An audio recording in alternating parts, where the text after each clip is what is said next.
Engeri gyendi mu disitulikiti y'e Mukono, mbuuziddwa ekibuuzo nti Mukono yo ng'eyita kizibu kiri ku ki? Ekintu kino eky'abaana okugwa kiyina angles ez'enjawulo. Ekisookera ddala supervision. Supervision etandikira ddala ku bakulembeze ab'amasomero kuviira ddala ku disitulikiti nga tebanaba ate kutyoboola abasomesa nabo bennyini balina ekizibu. Mirundi emmeka omwami oyo gy'ava mu ofiisi oba abakulembeze ne bagamba nti ngenzeeko mu ssomero gindi ntudde. Njagala kugeresa ku ffe Mukono, nze wano mu ofiisi wentudde simanyi mirundi emmeka gye nfuna abakulembeze nga bajja okutukeberako bajjira ddala. Waliwo wiiki bwetuuka ng'ofuna abantu ba mirundi ng'ena. Ne bagenda mu kiraasi, ne bagenda wano, ne basaba zi lesson plan, ne basaba, ne bagenda mu office, ne basaba skiimu, ne basaba arrival books, ne babikola. Simanya nakaseke oba kikolebwa. Bwe kibadde tekikolebwa, eyo ensonga emu ey'abantu okugwa. Kubanga omuntu yenna n'abaana ewaka beetaagako taata ne maama okulaba nti batambulira mu mitendera oba mu makubo amatuufu. Ekirala, ebifo ebimu wandisanga biri wala nnyo n'abantu abasomesa oluusi tebasobola natuukayo. Geza ng'obudde bwe bukyuka enkuba ng'omwana omusomesa talina ntambula n'entambula teteereddwawo nti abantu bano bagenda batwala. Nze kambawe kino kirabika ng'ekyokusekerera oluusi. Ntunuulira abantu abalina bizinesi supermarkets. Abantu bano bo baddira abakozi baabwe ne babafunira emmotoka. Ng'emmotoka zino zibajja gye bali ne zibatwala ku supermarket. Nfunyeeko emikwano egikola ne Airtel ne MTN babeera n'emmotoka ezitambuza abakozi. Bw'oba wakola ku makya ssaawa 9 bakunona ku 6 ogw'ekiro. Ffe mu disitulikiti yaffe kikoleddwa nti owaye essomero liteereddwa mu kifo ekiwanvu oba ekiri ewala waliwo provision ya transport. So wansanga ebifo ebimu biri hard to reach oba nga n'abasomesa tebasobola kukola ki otuukayo. Ebimu biba bizibu bya waka. Uganda we tuli amaka gaffe gakyalimu obutabanguko bungi. Amaka bwe gabeeramu obutabanguko temusuubira nti abaana basobola okonsentratinga. Teri mwana agenda tuuka ku ssomero nga yalese maama bamuwutudde bamukubye olubale n'olowooza omwana oyo agenda concentrating ayana bw'atula mu kiraasi ebirowoozo bibeerawa ewaka. Enguudo tugite poor infrastructure, ebizimbe. Ennaku ezo waliwo ka vidiyo akafuluma nga balaga essomero mu saidi za east nga baana kiraasi esooka eri wansi wa muti, ey'okubiri naye eri wansi wa muti, n'ey'okusatu then ne batugamba nti tuuka paka ku P7 naye nga kuliko ekizimbe kimu ndowooza yalina kyakyoba something like that. Katusuubira mwana bw'atyo kufuna musomesa era n'omusomesa agendayo bwawulira nga agambye ndowooza kati kangendeyokko. Omwana watabeeredde na kiraasi omusomesa yanaabeera n'ennyumba oba transport. So reasons nyingi ezireetera abaana okukola ki okugwa. Then ekirala wandisanga nga bwe twogedde the rate of poverty, obwavu. Omwana omusindise ku ssomero talina kitabo, talina kalaamu, ng'oli awo ne kyokulya teyakoze ki teyakifunye naye omwana agenze ku ssomero. Kati omwana bw'atyo tomusuubira kola ki kuyita awo. Nekindeetera okukubiriza n'abazadde nga tutaba kubuleminga abasomesa naffe waka. Okusoma okusookera ddala kuba kwa waka. Omwana mwagalisa okusoma. Omwana mugambe nti bw'oba tosomye togenda kutuuka ku kiruubirirwa ky'oyagala. So information njiwabe nakaseke. Ffe Mukono mu butuufu watunulira rate gye tuyitiramu eri waggulu. Nze credit njiwa bakulembeze baffe. By the way, osobola ku omuntu kumuuzaamu amaanyi olw'ekigambo. Ffe bwe twasomera natambulanga mayiro 8 naye nga ssaawa 2 bakwetaaga kuki ku ssomero. Mayiro 8 olina okukeera odduke. Twakula batugamba okusoma kyekisumuluzo, okusoma kyekisumuluzo, okusoma kyekisumuluzo. Naffe ne tukula nga twagala ekigambo okusoma. So abakulembeze b'e Nakaseke nga temunaakubuleminga abasomesa mudde ku ground mwe bennyini mulabe abantu bemubuleminga ye material gwe baabawa oba abaana bali batya ndoza banje wenandike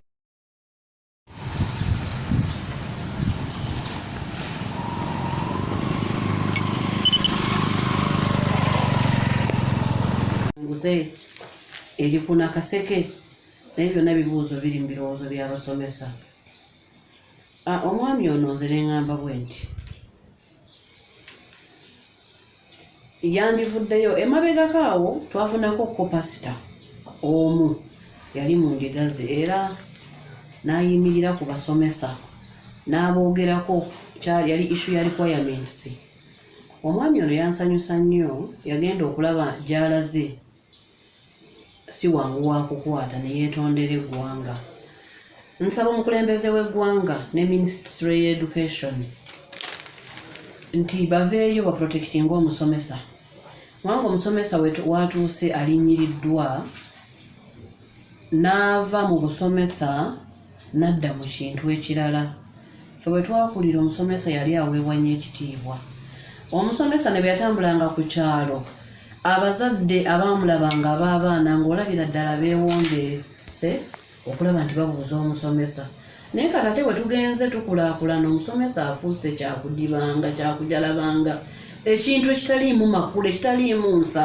Naye ate nga jjukira omusomesa yawaniridde eggwanga, kubanga bw'otunuulira ensi yonna weeyimiridde musomesa.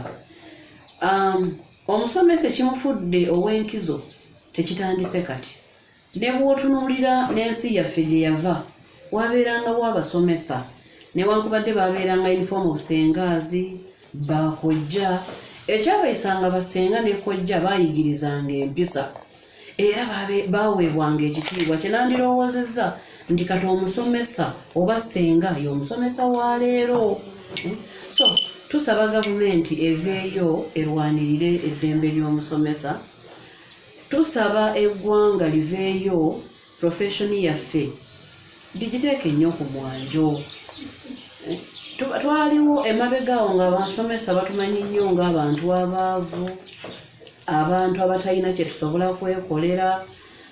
Kati abaana babadde batandise ojjumbira obusomesa nga mutuufu oba ofiiringa geza mu senior 6 job forms ng'olabya ddala abaana baagala okubeera abasomesa nga kugamba nze ku foomu toteekako kirateekako obusomesa. Ekitegeeza tukoze kinene nga ffe abasomesa twekozeemu omulimu okulaba nti abaana batandika otwegomba. Naye kakati ate abantu abalala bwe bavaayo ne batandika otulinyirira, kituswaza era kituzza nnyo wansi. Kati ekibuuzo kye neebuuza ddala, abasomesa bano bwe bamala oba refresher courses banayimirira mu baana ne babasomesa? Kiringa okuba omukazi mu nnyumba yo aye n'omwana omugamba genda obonereza abaana, genda abaana bali obagunjule, oledde oba omaze omwambula ekitiibwa kye eky'obukyala. So mpita Minister owa Education ne fraternity yonna eya ministry, anybody egwa wansi wa Ministry of Education eveeyo erwanirira omusomesa. Ffe tuli beetegefu okukola kubanga teaching is a service above self. Teaching, it is a service. Oli gye yeewayo n'agamba neewaddeyo. Naye kaakati batandika otulinyirira awo tusaba muveeyo mutuyambe mutulwanirire naffe tusobole otambula mu ggwanga nga tumanyi nti omulimu gwaffe guli recognized so nga tegulinyiriddwa. So mbeebaza mwena wadde bampuliriza.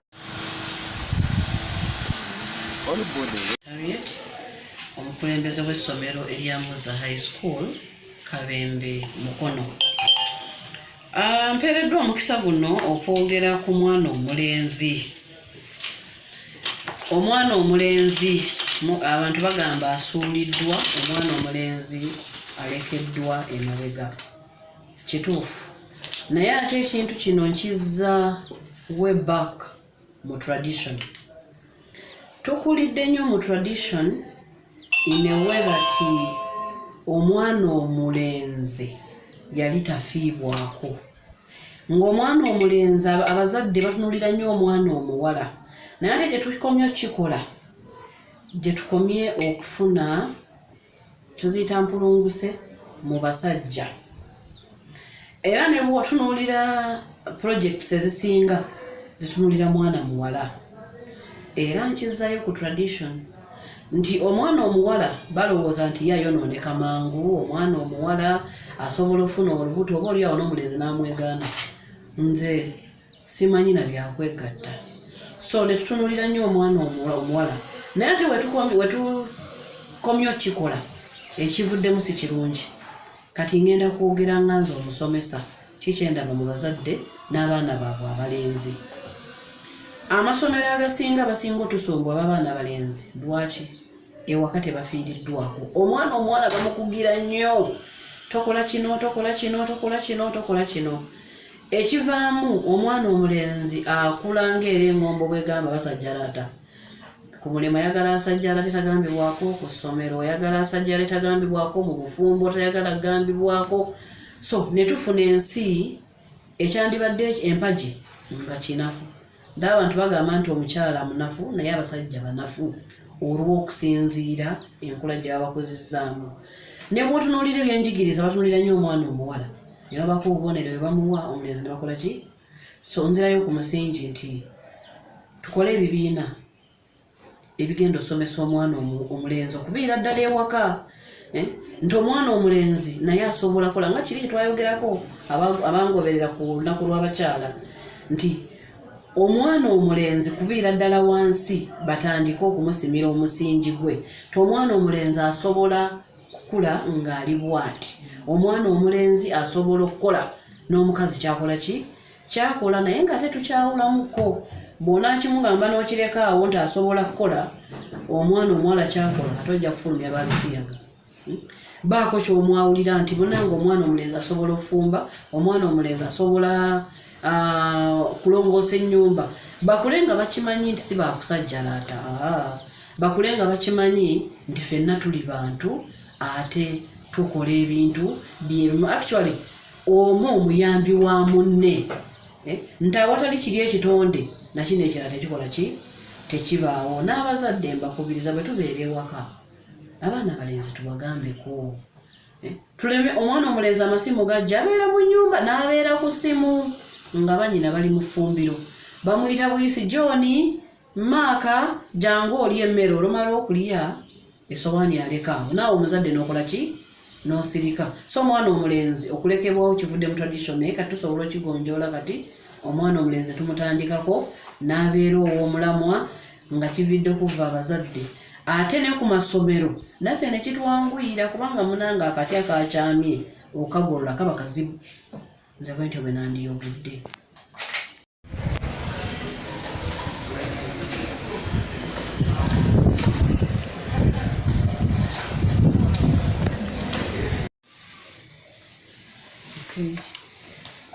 Erinnya lyange nze Tusiime Annette Harriet, omukulu w'essomero erya Muza High School, Kabembe, Mukono.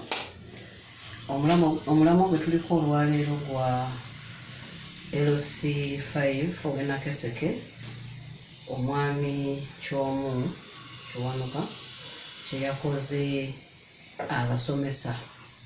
Era ndowooza twagala okuwulira abamu ku basomesa oba endowooza yaffe ng'abasomesa.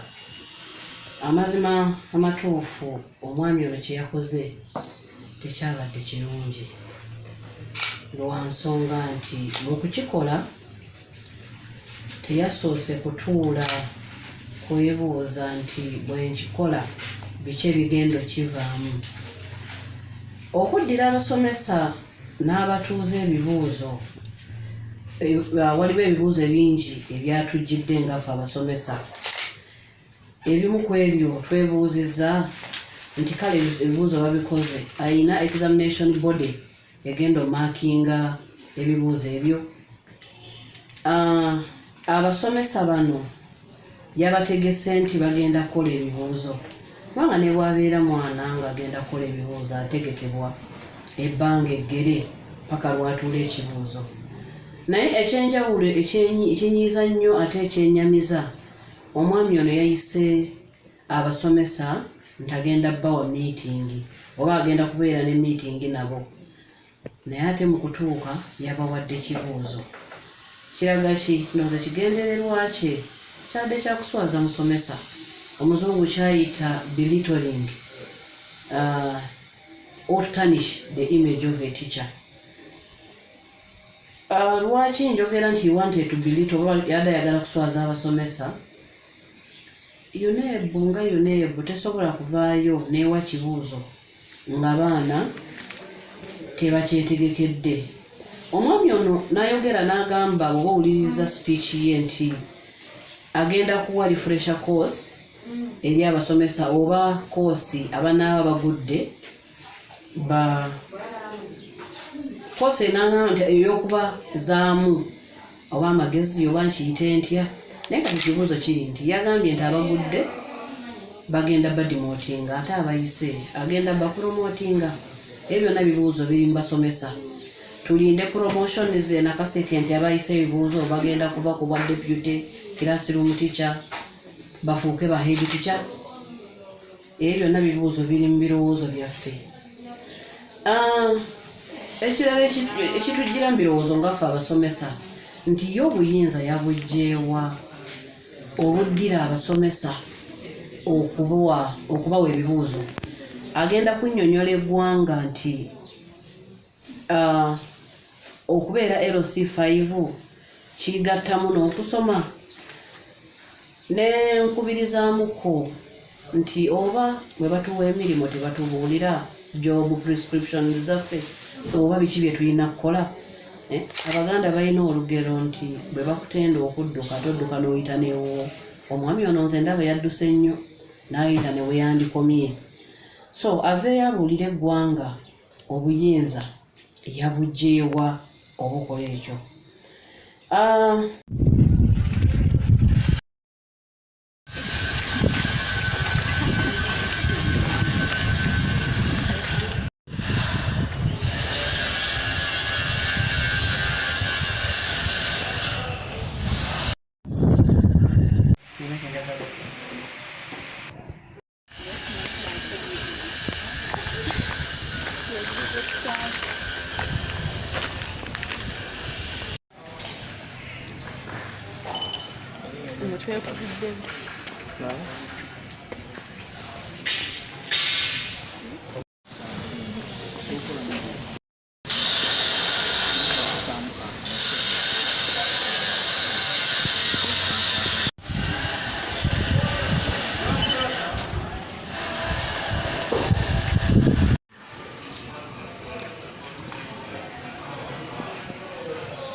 All body.